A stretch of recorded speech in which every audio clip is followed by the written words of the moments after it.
இன்னைக்கு தேர்தல் வச்சாங்கன்னா விஜய் 234 தொகுதியும் ஜெயிப்பாங்க. அந்த மாதிரியான சூழ்நிலை வந்திருக்குங்க. காரணம் என்ன என்று கேட்டால், இதை நிறுத்தியது காங்கிரஸ். கவர்னர் மேல பழி போடக்கூடாது. காங்கிரஸ் போய் கன்ஃபியூஸ் பண்ணிட்டு இது பாருங்க 108 கொண்டு போயிருக்கலாம். 108 5 113 பண்ணதுதான் தான் வந்த வம்பு ஜனங்க நடுவுல. அதை தவிர இப்ப காங்கிரஸ் சப்போர்ட் இருக்குன்ட்டு விஜய் கடிதத்தை எழுதி தரல, வெளியில சொல்லிருக்காங்க. அந்த கடிதம் கொடுக்கப்படவில்லை. ஆளுநரை சந்தித்து வந்து விட்டார் விஜய். 2வது முறையாக எடப்பாடி பழனிசாமி சந்திக்க இருக்கிறார். இந்த குழப்பம் முழுக்கலங்க ராகுல் காந்தி குழப்பி இருக்காரு. அவசரமா டெல்லியிலேருந்து அந்த பிரவீன் சக்கரவர்த்தி போன்றவர்கள் அனுப்பிச்சிட்டு அங்க காங்கிரஸ்ல ஒரு குழப்பத்தை பண்ணிட்டு, நான் கேள்விப்படுறேன் 2 காங்கிரஸ் எம்எல்ஏ இபிஎஸ் டச்சில் இருக்காங்க அப்படின்னு சொல்லிட்டு. திமுக போன்ற கட்சிகள் மறைந்து விடும், மக்கள் ஒதுக்கி விடுவார்கள். மதிமுக போன்ற கட்சிகள் ஒழுங்கிவிடும். ரஜினிகாந்தாக இருக்கட்டும், கமல்ஹாசன் ஆகட்டும், விஜயனுடைய புயலில் அவர்கள் எல்லாம் அடித்து பறந்து விட்டார்கள் என்பதுதான் என்னுடைய கருத்து. இந்த மாதிரி வந்ததுன்னா திமுக அதிமுக அழிஞ்சு போன இருக்கவே இருக்காதுங்க. விஜய் 284 தொகுதியில் ஜெயிச்சிடார். ஒரு காங்கிரஸ் 5 எம்எல்ஏக்களுக்காக விஜய் தன்னுடைய அரசாங்கத்தை கோட்டை விட்டார் என்றால் அது செய்த முழுக்களும் ராகுல் காந்தியும் காங்கிரசும் தான். ஆனா வந்திருக்கக்கூடிய பொதுமக்களுடைய தீர்ப்பு என்பது விஜய்க்குத்தான் தீர்ப்பு, திமுகவிற்கு அல்ல, அதிமுகவிற்கு அல்ல. அதை காங்கிரஸ் புரிந்து கொண்டு காங்கிரஸ் செய்தது துரோகம். விஜய் கிட்ட சொல்லியிருக்காரு ராகுல் காந்தி, சிபிஎம் வந்துடும், பிசிகே வந்துடும் எங்கிட்ட. ஏன்னா திருமாவளவன் பிசி கிட்ட வந்து சப்போர்ட் தரேன் ராகுல் காந்தி கிட்ட சொல்லிட்டாரு. டே பிஃபோர் எஸ்டர்டே நைட் நேத்து நடனம் ஆடினார். நாளைக்கு மீட்டிங் வச்சிருக்கேன் கேன்சல் பண்ணாரு. இத்தனை பித்தலாட்டத்தை பண்ணாரு நம்ம விசிகா. அந்த செல்வ பிறந்த விஜய் கிட்ட இருக்காரு, ஸ்டாலின் கிட்ட இருக்காரு. அது ரெட்ட வேடம் போடுறாரு. அதுக்கு புது காங்கிரஸ் தலைவர் போடணும்னு சொல்றாங்களே. புது ஜோதிமணி அடுத்த வாரம் காங்கிரஸ் தலைவரா வர போறாங்க. ஜோதிமணி வரவேற்கிறாங்களே. அவங்க எல்லாம் திமுக எதிராக இருக்காங்களே. ஆக மொத்தம் காங்கிரஸ் 2ஆக உடைந்து விட்டது என்று தான் நானும் பார்க்க முடிகிறது. ஸ்டாலினும் எடப்பாடி பழனிசாமி ஒன்னாக முடியும். 2 பேரும் துப்பிண்டாங்கல்ல 2 பேரும். அதை தவிர நரேந்திர மோடியும் ராகுல் காந்தியும் ஒன்னாக முடியும். சொல்லுங்க, கஜானா காலிங்க நக்கிட்டு போயிருக்காங்க சார் திமுக காரங்க.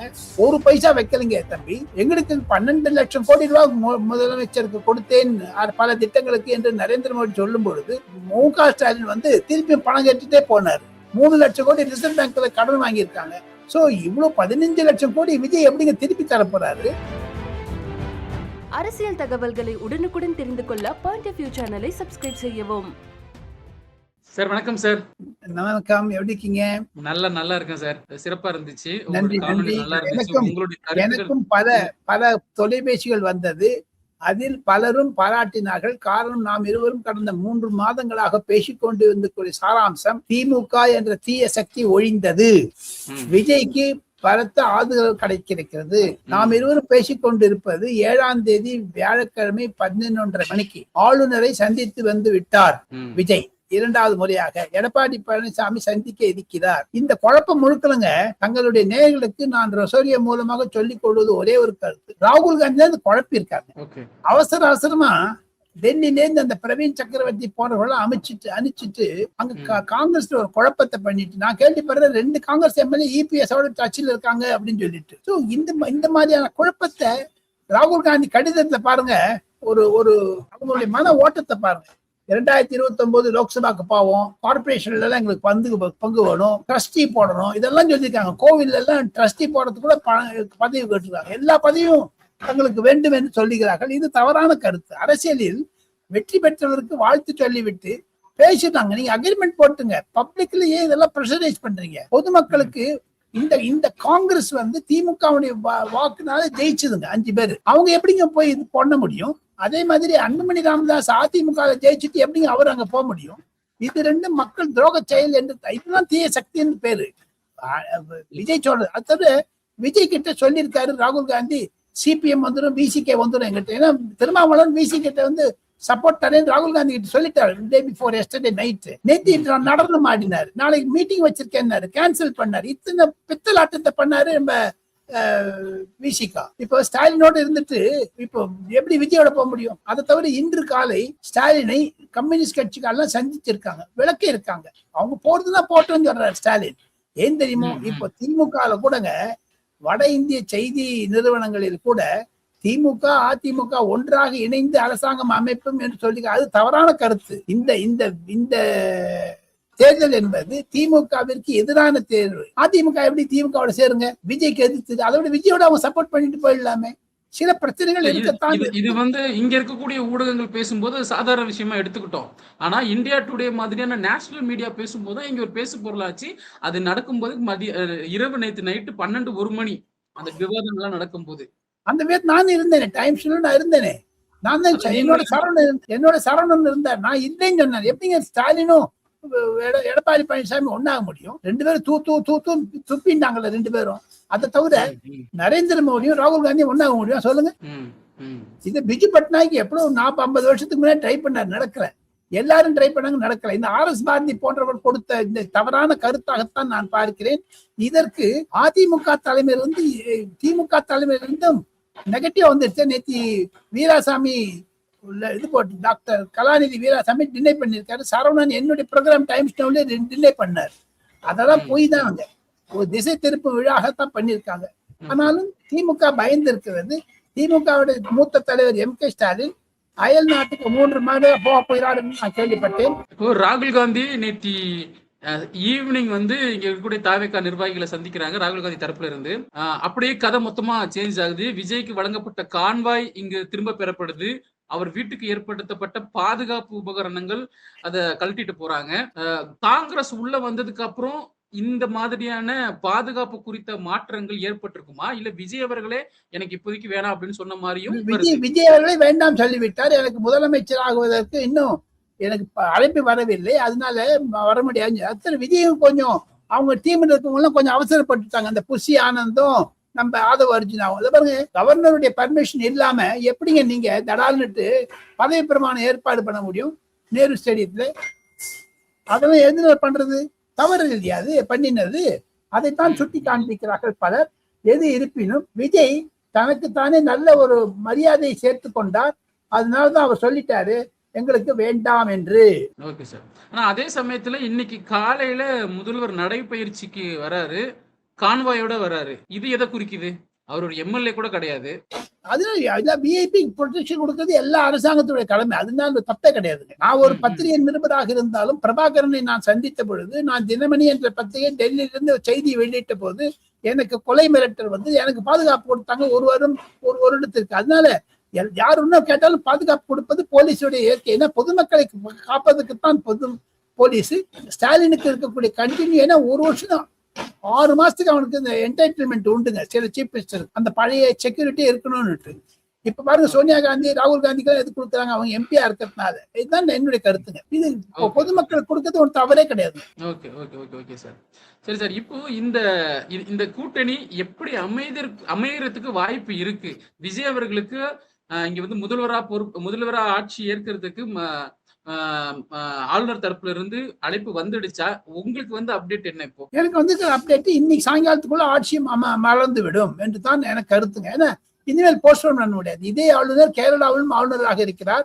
கேரளாவிலும் சட்டமன்ற தேர்தல் நடந்தது. அங்கு முதலமைச்சர் பதவி வைக்க வேண்டும். இன்று மாலைக்குள் கண்டிப்பாக, இல்லைன்னா அவர் கேன்சல் பண்ணிருக்க மாட்டாரு போறது. அவர் சொல்றாரு நீங்க ராஜ்பவன்லயே உள்ள வச்சுங்க, சிம்பிளா வச்சுங்கன்னு சொல்றாரு.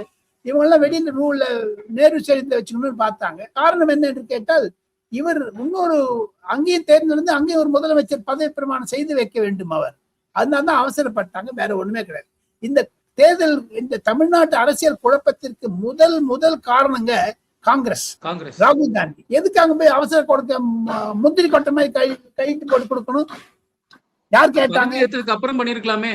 இல்லையோ, விஜய் கூட முதல்ல கடிதம் கொடுக்கவே இல்லை. ராஜீவ் அர்ஜுனா தான் போய் கொடுத்தாரு. ஆதவ் அர்ஜுனா 2வது போய் கொடுத்தாரு. சில சட்ட வல்லுநர்களை ஆய்வு இருக்காங்க. அதனால்தான் ஆளுநர் இன்று காலை 11 மணிக்கு டைம் கொடுத்தாரு விஜய்க்கு. 11:30 மணிக்கு எடப்பாடி பழனிசாமி டைம் கொடுத்திருக்காரு. ஆளுநர் தரப்பிலிருந்து பாஜக அழுத்தம் என்று டெல்லியிலிருந்து வரும் என்று போய் சொல்றாங்க இந்த திமுக காங்கிரஸ்காரங்க எல்லாம். காங்கிரஸ் எப்படிங்க பதில் சொல்ல முடியும்? நேத்தி காங்கிரஸ் திமுக ஓட்டை வாங்கிட்டு விஜய் பக்கம் போனா என்ன அர்த்தம்? இது துரோகம் இல்லைங்களா தமிழ்நாட்டுக்கு செய்தது? அதை தவிர விஜயனுடைய தலைமையில காங்கிரஸ் போன அப்புறம் ஒரு ராஜ்யசபா எம்பி ஒண்ணு வந்திருக்காரு, ஒருத்தர் ராஜ்யசபா எம்பி கிறிஸ்டபர் திலக்குன்னு, அவர் ராஜினாமா பண்ணணும். திமுக ஆதரவு தான் வந்தாரு. ப. சிதம்பரம் ராஜினாமா பண்ணணும். எதுக்காக வந்தாரு ப. சிதம்பரம்? திமுக தலைவர் தான் வந்தாங்க.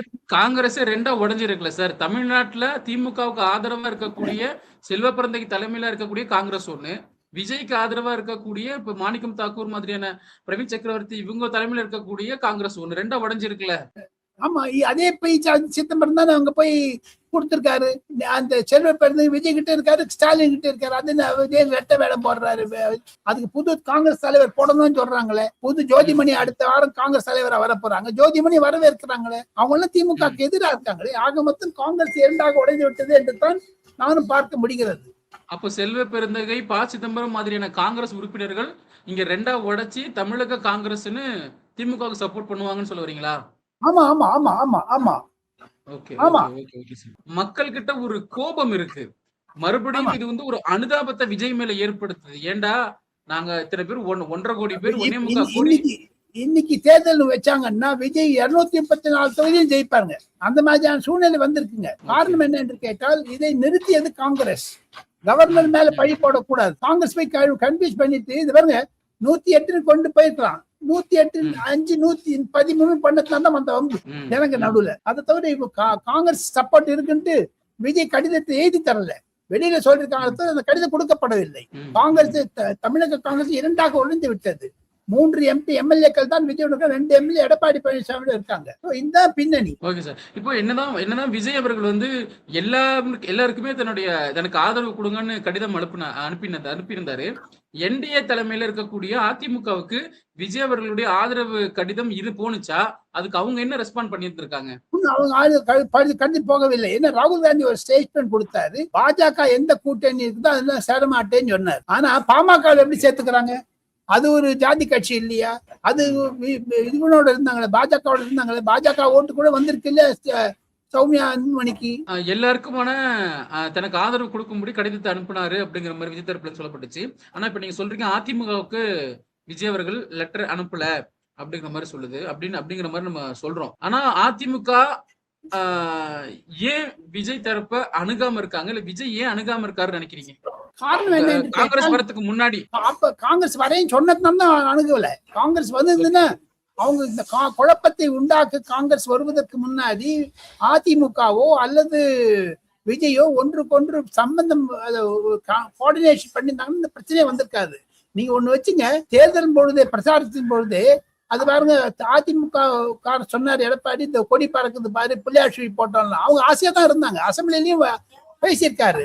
அசம்பிளில பேசின அப்புறம் கூட என்னை பொறுத்த மட்டில் ஒரே ஒரு விஷயம், அதிமுக வந்து கண்டிப்பாக விஜயை ஆதரித்திருக்கும் காங்கிரஸ் வராம இருந்தாங்கன்னா. இதுதான் ஒரு பிரச்சனை. காங்கிரஸ் உள்ள வந்தது அதனால திமுக கோவப்படுறாங்க. திமுக கோவப்படுதல் நியாயம் வைக்கிறதாகத்தான் நான் கருதுகிறேன். ஏன்னா பத்தி காங்கிரஸ் வந்து ஏதாவது ஒரு வெற்றிகரமான சம்பவம் நடந்திருந்தா பரவாயில்ல, வந்ததும் 5 சீட்டோட வந்துட்டு நீங்க இருக்கக்கூடிய விஷயத்த மறுபடியும் பிரச்சனை ஆக்கியிருக்காங்க. அது ஏற்கனவே காங்கிரஸ் எங்க பண்ணாலும் குழப்பம். இது பாருங்க, Vishwanath Pratap Singh government, Chandrashekhar government, Deve Gowda government, Arvind Kejriwal government, Charan Singh government எல்லாத்தையும் கவுத்தாங்க. கடைசியில் அவங்களே கவுத்து போட்டாங்க. இருப்பினும் அந்த 5 MP எம்எல்ஏ வச்சுட்டு பேரம் பேசுறாங்க. பேரம் பேசுறதுக்கு கூட பாருங்க, பேராசியை பாருங்க. நகராட்சியில 50% கொடுக்கணும். அதை தவிர எங்களுக்கு வந்து மந்திரி பதவி 2 கொடுக்கணும். மீதி 3 பேருக்கு வந்து கார்பரேஷனுடைய சேர்மன் கொடுக்கணும். போதாது வரைக்கும் மேயர் கொடுக்கணும். இதெல்லாம் 2029 50% சீட்டு கொடுக்கணுமா? விஜய்க்கு வந்து 20 சீட்டு காங்கிரஸ் கொடுக்கணும். இவனுக்கு எங்க ஆளுங்களே கிடையாதுங்க. 28 கொடுத்து 5 தான் ஜெயிச்சிருக்காங்க. அது விஜய்க்கு தெரியாதுன்னு இன்னைக்கு சீஃப் மினிஸ்டர் ஆனப்பறம் காலையில எட்டி வச்சுருவார். பாத்துட்டு காங்கிரஸ்காரன் நம்ப கூடாது. நான் இன்னொன்னு சொல்றேன், மேகதாது பிரச்சனையோ அல்லது காவிரி பிரச்சனையோ வந்ததுன்னா தடான காங்கிரஸ்கார கையை விட்டு போயிடுவான் விஜய். அதெல்லாம் விஜய் புரிஞ்சுக்கணும். விஜய்க்கு நான் வந்து மூத்த பத்திரிகையாளனாக விஜய்க்கு நான் அறிவுரை சொல்லல. இதையெல்லாம் புரிந்து கொள்ளுங்கள் நான் சொல்றேன். வட இந்தியாவில் 4 முறை காங்கிரஸ் கவுத்திருக்காங்க. அந்த ஆட்சியை திமுக இருந்த ஆட்சி கவுத்தாங்களா இல்லையா சொல்லுங்க? எங்க திமுக அமைச்சரவே எடுத்தாங்களா இல்லையா சொல்லுங்க? காங்கிரஸ்காரங்க சீதாராம் கேசரி பண்ணாரா இல்லையா? இந்த ஜெயின் கமிஷன் ரிப்போர்ட், அந்த ஜெயின் கமிஷன் ரிப்போர்ட் கொண்டு நான் தான். நான் சொல்றது 1990 முன்னாடி 92 93 அவ்வளவு பண்ணிருக்காங்க காங்கிரஸ்காரங்க. Okay sir. இப்போ இங்க ஒரு பரவலான பேச்சு என்ன பேசப்படுது அப்படின்னா 118ங்கிறது வந்து சட்டமன்றத்துல தான் மெஜாரிட்டி ப்ரூவ் பண்ணும் அப்படிங்கிற மாதிரி பேச்சு ஓடிட்டு இருக்கு. இப்ப ராஜ்பவன்ல ப்ரூவ் பண்ணணும் அவசியம் இல்ல அப்படிங்கிற ஒரு கருத்து மக்களிடையே இங்க பெருசா இருக்கு. சுப்ரீம் கோர்ட்ல சொல்லியிருக்காங்க. பட் ராஜ்பவன் இது ஒரு புதிய விசித்திர சித்தி ஆகுது தமிழ்நாட்டுல. இந்த மாதிரி இருந்ததே கிடையாது. 50-50 வந்ததே கிடையாதுங்க எப்பவுமே. நீங்க அதிமுக திமுக எண்ணத்தையும் கூட்டினாங்கன்னா விஜய் கடைசி பாத்தீங்கன்னா சரிசமமா இருக்கு. 2-3 மேலே அப்படி இருக்குது. ஆனா வந்திருக்கக்கூடிய பொதுமக்களுடைய தீர்ப்பு என்பது விஜய்க்குத்தான் தீர்ப்பு, திமுகவிற்கு அல்ல, அதிமுகவிற்கு அல்ல. அதை காங்கிரஸ் புரிந்து கொண்டு காங்கிரஸ் செய்தது துரோகம். இந்த பிரச்சனை, இந்த அரசுகள் விளையாடும் இந்த குதிரை பேரம்ங்கிற விஷயம் இருக்குல்ல, இது தொடர்ந்துச்சு அப்படின்னா மக்களுடைய தரப்புல இருந்து, மக்களுடைய ஆதரவாளர்கள் தரப்புல இருந்து, இல்ல தொண்டர்களுடைய தரப்புல இருந்து என்ன சொல்லப்படுது அப்படின்னா மிகப்பெரிய போராட்டத்தை தமிழ்நாடு சந்திக்க நேரிடும், ஜல்லிக்கட்டு மாதிரியான போராட்டத்தை தமிழ்நாடு சந்திக்க நேரிடும் அப்படிங்கிற மாதிரி ஒவ்வொரு தொண்டரும் இந்த மாதிரி வந்ததுன்னா திமுக அதிமுக அழிஞ்சு போகணும், இருக்கவே இருக்காதுங்க. விஜய் 234 தொகுதியில் ஜெயிச்சிடார். ஒரு காங்கிரஸ் 5 எம்எல்ஏக்களுக்காக விஜய் தன்னுடைய அரசாங்கத்தை கோட்டை விட்டார் என்றால் அது செய்த முழுக்களும் ராகுல் காந்தியும் காங்கிரசும் தான். ப. சிதம்பரம், மாணிக் தாக்கூர் போன்றவர்கள் தான், ஜோதிமணி போன்றவர்கள் தான். என்னங்க விளையாட்டா இருக்கு? நீங்க திமுக நீங்க உங்க பொண்டாட்டி விட்டுட்டு இன்னொரு பொண்டாட்டி கிட்ட போறீங்க எதுக்குங்க? ஒண்ணு டைவர்ஸ் பண்ணுங்க, டைவர்ஸ் பண்ணிட்டு போங்க. ஒரு ஆள் 2 பொண்டாட்டி எப்படிங்க வச்சுக்க முடியும்? திமுக தரப்புல என்ன சொல்றாங்க அப்படின்னா எங்களை பிடிச்சி இந்த சரி போயிடுச்சு, எங்களுக்கு இனிமே நாங்க ஃப்ரீயா இருப்போம், நாங்க சுதந்திரமா இருப்போம் அப்படிங்கிற மாதிரி சொல்றாங்க. அப்படி இருக்கக்கூடிய திமுக வரக்கூடிய பாராளுமன்றத்துல யாருக்கு சப்போர்ட் பண்ணுவாங்கன்னு நினைக்கிறீங்க? அப்போ இன்னும் டெவலப்பிங் சிச்சுவேஷன் இருக்குங்க. இப்போ உடனே சொல்ல முடியாது. தெரியுமா விஜயோட நிலைப்பாடு எப்படி இருக்கும்? இந்த காங்கிரஸ் பேக் ஸ்டாப்ங்கிறது வந்து மறக்க முடியாத ஒரு வழிதானே சார்? இதே ராகுல் காந்தி தன்னுடைய தகப்பனார் ராஜீவ் காந்தி கொலை வழக்கில் திமுக இருப்பதாக சொன்னாங்க. ஆனா அதே சோனியா காந்தி அந்த எம்பி எல்லாம் எடுத்து மந்திரி ஆக்கலையா? டாக்டர் மன்மோகன் சிங் அரசாங்கத்தை சுப்பலட்சுமி ஜெகதீஷ் போடுனாங்க, அதை மந்திரி ஆக்கலையா? சோ ஆக மொத்தம் காங்கிரசும் இரட்டை வேடம் போடுகிறது, திமுகவும் இரட்டை வேடம் போடுகிறது தான் என்னுடைய கருத்துங்க. தொடர்ந்து நம்ம இங்க சொல்லிட்டு இருந்தோம் திமுகவுக்கு மிகப்பெரிய அடி விழும் அப்படிங்கிற மாதிரி நீங்க கடந்த காணொலியில சொல்லிருக்கீங்க. நான் 35 வரும் 45 வந்திருக்காங்க. 35 வரும் சொல்லியிருந்தேன் உங்களுக்கு. ஆமா ஆமா. 3வது இடத்துக்கு போகும் என்று சொன்னேன். தொடர்ந்து கொளத்தூர்ல நன்றி தெரிவித்தல் கூட்டத்துக்கு நம்ம முன்னாள் முதல்வர் வர்றாரு வண்டியில. மக்கள் எல்லாம் தொடர்ந்து பக்கத்துல இருந்து அழுவுறாங்க, அமைச்சர்கள் அழுவுறாங்க, சேகர் பாபு அழுவுறாங்க. அதை பாத்தீங்களா? அது வந்து எதனுடைய ரிசல்ட்டா நீங்க பாக்குறீங்க? பொதுமக்களிடையே என் மனசு கூட இருக்குங்க. ஒரு சீனியர் தலைவன் தோப்பது என்பது இயற்கை ஆகிவிட்டது. இந்திரா காந்தியே தோத்துருக்காங்க, காமராஜரே தோத்துருக்காரு, அண்ணாதுரை தோத்துருக்காரு, ஜெயலலிதா தோத்துருக்காங்க, மு.க. ஸ்டாலின் இப்ப தோத்துருக்காரு. தப்பு கிடையாது. காரணம் என்ன என்று கேட்டால் பொதுமக்களுடைய தீர்ப்பு. ஆனால் முதலமைச்சருடைய தொகுதியில் திமுக வேலை செய்யவில்லை என்பதுதான் கருத்து, என்னுடைய கருத்து. அவங்களாம் லெத்தார்ஜிக்கா இருந்துட்டாங்க, சோம்பேறித்தனத்தோட இருந்தாங்க. ஜெயிச்சிருவாங்கிற எண்ணத்துல ஏங்க 2000-3000 கொடுத்தா ஜெயிச்சிட முடியுமாங்க? அதுதான் இந்த மாதிரி வந்ததுங்க. பொதுமக்களுடைய ஒண்ணு தமிழ் வெற்றி கழகத்தில் இருக்கக்கூடிய ஒரு 2 பிராமணர்கள் ஜெயித்திருக்காங்க ஸ்ரீரங்கத்துல இருந்து. அது ஒரு பெருமைக்குரியது. நான் ஒரு பிராமணன், I am support that, I salute Vijay. காரணம் என்ன என்று கேட்டால் ஸ்ரீரங்கம் கோவிலில் சமையல் அறையில் பணிபடிக்கூடிய ஒரு பிராமணருக்கு டிவிகே ரமேஷ் என்பவருக்கு கொடுத்திருக்காங்க. அவர் வந்து சமையல் பண்றவர். 3 ஆட்டோ ரிக்ஷா ஓட்டுறவங்க கொடுத்திருக்காங்க. இதெல்லாம் ஒரு பெரிய சாதனை. திமுக எதிராக பொதுமக்களுடைய எழுச்சி தான் அதற்கு காரணம். சாதாரண ஆட்கள் எல்லாம் பண்ணிருக்காங்க. அப்படி பார்க்க போனீங்கன்னா டிவி பிரைம் மினிஸ்டரா இருக்காரு மோடி. அப்படி பார்க்க போனீங்கன்னா ஆட்டோ ரிக்ஷா வச்சுதான் ஏக்நாத் ஷிண்டே முதலமைச்சர் ஆனார் மகாராஷ்டிரால. அது மாதிரியான திருப்பம் வந்த காரணம் ஏவாவேலு. 70 ஆண்டுகள் திமுக அதிமுக ஆட்சியை பொதுமக்கள் விரும்பவில்லை என்பதுதான் கருத்துங்க. விஜய் வந்து பிஜேபி கூட போயிடுவாரு, பிஜேபி உள்ள வந்துரும், பாத்தீங்களா பாத்தீங்களா பாத்தீங்களா அப்படின்னு ஒரு புரளி ஒரு வாரத்துக்கு விஜய் ஜெயிச்சது அன்னையில இருந்து இருந்துச்சு. ஆனா விஜய் அவர்கள் மக்களுடைய மனசை புரிஞ்சுக்கிட்டு நான் பிஜேபி கூட போக மாட்டேன் ஸ்ட்ராங்கா இருந்தாரு. அததான் இப்போ ஊர்ஜிதப்படுத்திருக்காரு. காங்கிரஸ் உள்ள வர வச்சு ஊர்ஜிதப்படுத்திருக்காரு. மக்களுடைய இந்த மனநிலைக்கு பேசாம அவர் இவ்வளவு பாடுபடுறதுக்கு அவர் பிஜேபி கூட சேர்ந்து அதிமுக தலைமையில அதிமுக கூட்டணியில கூப்பிட்டு எப்படியா ஜெயிச்சிட்டு போயிருக்கலாம் அப்படிங்கிற மாதிரி தோணுது. இந்த இன்னல்களுக்கு மக்களுடைய மனநிலை இல்ல, நீங்க வந்து இங்க பொதுவா பேசக்கூடிய அரசியல் பேசக்கூடியவங்களுடைய மனநிலை அதுவாதான் இருந்துச்சு. அப்படிங்கும் பொழுது விஜய் இந்த முடிவை எடுத்தது சரிதான் நினைக்கிறீங்களா? முடிவு தவறு சரின்னு நம்ம சொல்றோம். ஏன்னா அவர் எடுத்துட்டார் ஒரு முடிவு. நீங்க சொன்ன மாதிரி அவர் இன்னும் 2.5 வருஷம் முதல்ல மோடி பிரைம் மினிஸ்டர் போறாங்க. இவர் 2.5 வருஷம் கஜானா பண்ணி காமிக்கணும் விஜய். கஜானா காலிங்க நக்கிட்டு போயிருக்காங்க சார் திமுக காரங்க. ஒரு பைசா வைக்கலைங்க தம்பி. எங்களுக்கு 12 லட்சம் கோடி ரூபாய் முதலமைச்சருக்கு கொடுத்தேன் பல திட்டங்களுக்கு என்று நரேந்திர மோடி சொல்லும் பொழுது மு.க. ஸ்டாலின் வந்து திருப்பி பணம் கட்டிட்டே போனாரு. 3 லட்சம் கோடி ரிசர்வ் பேங்க்ல கடன் வாங்கியிருக்காங்க. சோ இவ்வளவு 15 லட்சம் கோடி விஜய் எப்படிங்க திருப்பி தரப்போறாரு? அதெல்லாம் பிரச்சனை இருக்கு. அதனால விஜய் வந்து கண்டிப்பாக பாஜகவோட எதிர்த்து இருக்கக்கூடாது என்பதுதான் தங்களுடைய கருத்து மாதிரி என்னுடைய கருத்து. எது இருப்பினும் 2029 பாஜகவும் திமுக ஒன்னா போச்சுன்னு யார் கேட்கறது சொல்லுங்க. இப்ப திமுக யாருமே இல்லையே பக்கத்துல. விசிகா கூட வெளில வந்துட்டாங்களே. விசிகா 3 இதே விசிகா பாஜகவோட இருந்தது ஜெயலலிதாவோட. சோ ஆக மொத்தம் 3 முறை மாறிய விசிகாக்கு ஒவ்வொன்றும் குறைஞ்சுன்னு வருது. அதனாலதான் திருமாவளவன் சொன்னா நான் எம்பி பதவி ராஜினாமா பண்ணிட்டு எம்எல்ஏ நிக்கிறேன். நல்ல வேலை எனக்கு தோத்து போயிருப்பார். விசிகா போன்ற கட்சிகள் மறைந்து விடும், மக்கள் ஒதுக்கி விடுவார்கள். மதிமுக போன்ற கட்சிகள் ஒழுங்கி விடும்.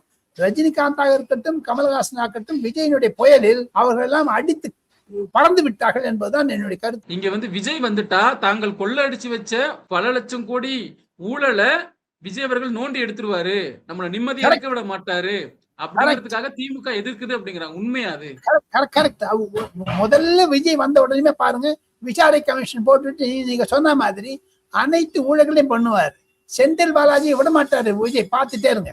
கரூர் விஷயத்துல தாங்கள் சொல்வது உண்மை. பல ஆயிரக்கணக்கான கோடி ரூபாய்கள் வெளியே கொண்டு வருவார் விஜய் என்பதுதான் என்னுடைய கருத்து. Okay okay okay sir. சரி சார், நம்ம தொடர்ந்து என்ன நடக்குதுன்னு பார்ப்போம். விஜய் அவர்கள் தமிழ்நாடு முதலமைச்சரா 17வது அரசா அமையும் அப்படிங்கிறத நம்புவோம். உங்களுடைய ஆதரவு தொடர்ந்து தமிழ்நாட்டுக்கு வேணும். உங்களுடைய அரசியல் ஞானம் தொடர்ந்து தமிழ்நாட்டுக்கு வேணும். எங்களுடைய கேள்விகளுக்கு மிக தெளிவா விளக்கம் தந்ததுக்கு மிக்க நன்றி சார். நன்றி. தேங்க்யூ.